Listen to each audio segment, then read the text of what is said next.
এখন যে তত্ত্বাবধায়ক সরকার বা অন্তর্বর্তীকালীন সরকার এখন ক্ষমতায় আছেন, ওনাদের অবস্থাটা দেখা যাচ্ছে ওনারা দোদুল্যমান অবস্থায় আছেন। একবার একদিকে ওনারা অবস্থান নিচ্ছেন।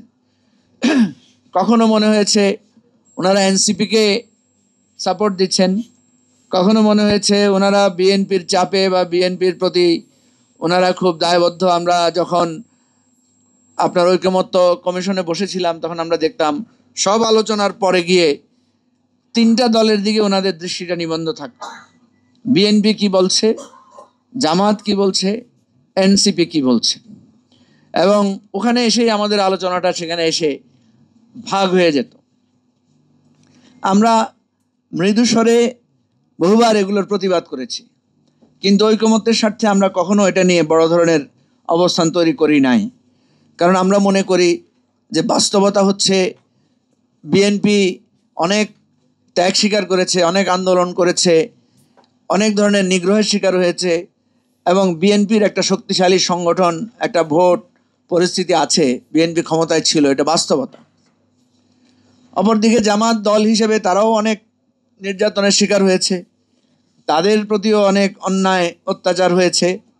দল হিসেবেও তারা নিজেদেরকে গুছিয়ে একটা শক্তিশালী অবস্থান তারা দাঁড় করিয়েছে। আর এনসিপি যাদের নেতৃত্বে সংগঠিত হয়েছে তারাই মূলত ছিল আমাদের গণ অভ্যুত্থানের সামনের সারির নেতৃত্বে। ফলে আমরা এই জিনিসটাকে সেভাবেই গ্রহণ করে নিয়েছি। আমরা চেষ্টাও করেছি যে এটার একটা সুষ্ঠু সমাধান হোক, কিন্তু আপনারা দেখেছেন যে সুষ্ঠু সমাধানটা আমাদের হাত দিয়ে হয় নাই। এটা আজকে প্রধান উপদেষ্টার একটা ঘোষণার মধ্য দিয়ে এখনও মানুষের কাছে এটা অস্পষ্ট যে আদৌ এটা একটা সমাধানের জায়গায় আছে কিনা। কারণ আমরা দেখছি বড় দল হিসাবে যারা নিজেদেরকে ক্লেম করেন তারা এক একবার এক এক ধরনের কথা তারা সেখানে বলছেন। ফলে এত কিছুর পরও এখনও মানুষ মনে করছে যে নির্বাচন আদৌ হবে কিনা বা নির্বাচন আদৌ সুষ্ঠু হবে কিনা। আমরা চেষ্টা করেছিলাম, গণতন্ত্র মঞ্চ সহ আমরা তিনটা দল আছি, এবি পার্টি, এনসিপি, গণ অধিকার পরিষদ, যে আমরা একটা তৃতীয় ধারার জোট তৈরি করতে পারি কিনা। এই তৃতীয় ধারার জোট গঠনে আমাদের প্রধান বাধা কি? প্রধান বাধা হচ্ছে মাওলানা ভাসানী। আপনারা তো ভাবছেন মাওলানা ভাসানী কিভাবে বাধা? উনি কবর থেকে কি আমাদেরকে কোনো ফরমান পাঠিয়েছেন? আমরা সবাই মাওলানা ভাসানীকে আদর্শ মানি, কিন্তু কেউ মাওলানা ভাসানী হইতে চাচ্ছি না। কারণ দিন শেষে আমরা ভাবি যে পার্লামেন্টে যাওয়াটা কিভাবে নিশ্চিত করা যায়। আমি মনে করি আমরা যারা নতুন ধারার রাজনীতি করছি, হঠাৎ করে আমাদের ভোট জনভিত্তি এটা হঠাৎ করে তৈরি হবে না। এটা কোনো না কোনো একটা অবদানের ভিত্তিতে আমাদেরকে তৈরি করতে হবে। এবং আপনারা জানি না যে আমাদের আসলে জনভিত্তি কি। কারণ আমি যদি আমার দলের কথা বলি, আমার দল তো এই প্রথম, আমি কোনো ভোটেই তো অংশগ্রহণ করি না, এবারই হবে আমাদের প্রথম ভোট। গত 15 বছরে তো আমি মনে করি আপনারা কেউই নির্বাচনে অংশ নেন নাই। মান্না ভাই অংশ নেন নাই, বাবলু ভাইও নেন নাই, সাইফুল ভাইও নেন নাই, সাকিব ভাইও নেন নাই, তানিয়া ভাবিও নেন নাই। আমরা কেউ তো আসলে 15 বছর কোনো নির্বাচন অংশগ্রহণ করি নাই। কিন্তু মানুষ সাকিবে অংশগ্রহণ করছে। আচ্ছা, আমরা আমরা আমরা যেটা বলতে চাচ্ছি, আসলে তো ভোট তো হয় নাই। কেউ দাঁড়িয়েছে না দাঁড়িয়েছে এটা প্রসঙ্গ না, ভোটই তো হয় নাই। প্রসঙ্গ কথা হচ্ছে যে আমাদেরকে যারা বলে যে আপনাদের তো ভোট নাই, আপনাদের দলের তো ভিত্তি নাই, আমি এটা মাথা পেতে গ্রহণ করি। কারণ আমি তো ভোটে অংশগ্রহণ করি না, আমার ভোট থাকবে কোত্থেকে? সেজন্য আমি বারবার বলি, চলেন সবাই একসাথে হয়ে একটা বার অন্তত প্রমাণ করি যে আমাদের ভোট আছে কিনা নাই। এটা আমরা তো মানুষের কাছে যাই নাই এখনো। সুতরাং আমার কথাগুলো এখানে হয়তো আপনাদের অনেকের কাছে ইররিলেভেন্ট মনে হতে পারে। আমি কেন বললাম যে মাওলানা ভাসানী এখানে বাধা? কারণ মাওলানা ভাসানী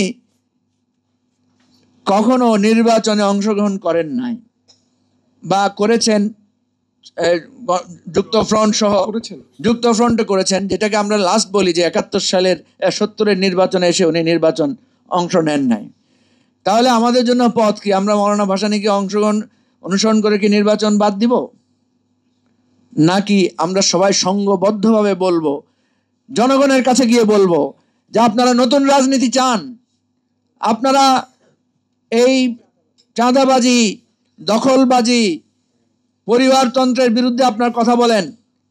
এই যে দেখেন, আমরা কোনো পরিবারতন্ত্রের দাবি নিয়ে আসি নাই। আমাদের গায়ে কোনো চাঁদাবাজির গন্ধ লেশ নাই।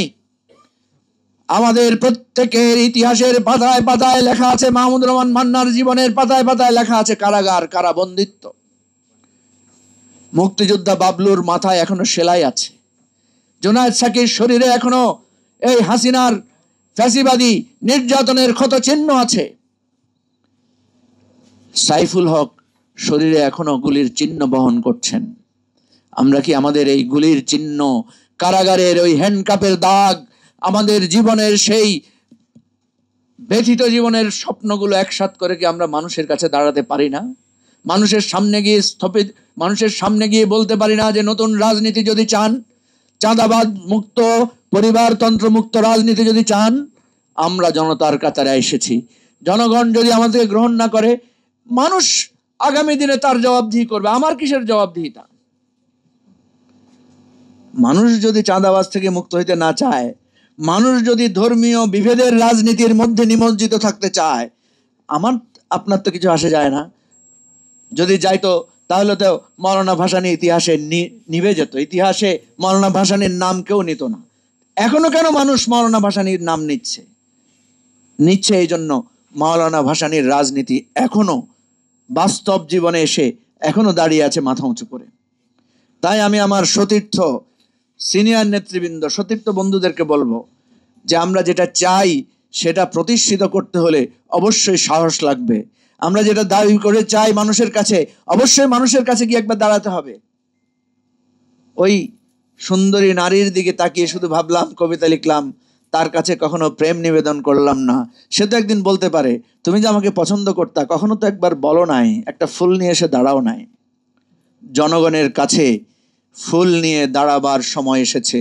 আমি আমার নেতৃবৃন্দকে বলবো, চলেন সবাই একটা একটা গোলাপ হাতে নিয়ে জনগণের কাছে দাঁড়িয়ে বলি, নতুন রাজনীতি, আগামী দিনের বাংলাদেশ, গণ অভ্যুত্থানের সেই স্বপ্ন, আবু সাইদের রক্তাক্ত শার্ট কিংবা মুগ্ধের ওই বোতল, পানির বোতলের সামনে নিয়ে আসুন বাংলাদেশকে নতুন করে ডাক দেই।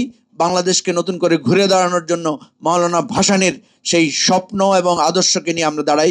ইনশাল্লাহ সামনে হয়তো নতুন দিনের সম্ভাবনা আছে। সবাইকে ধন্যবাদ। নিরপেক্ষ, সত্য প্রকাশে আপোষহীন।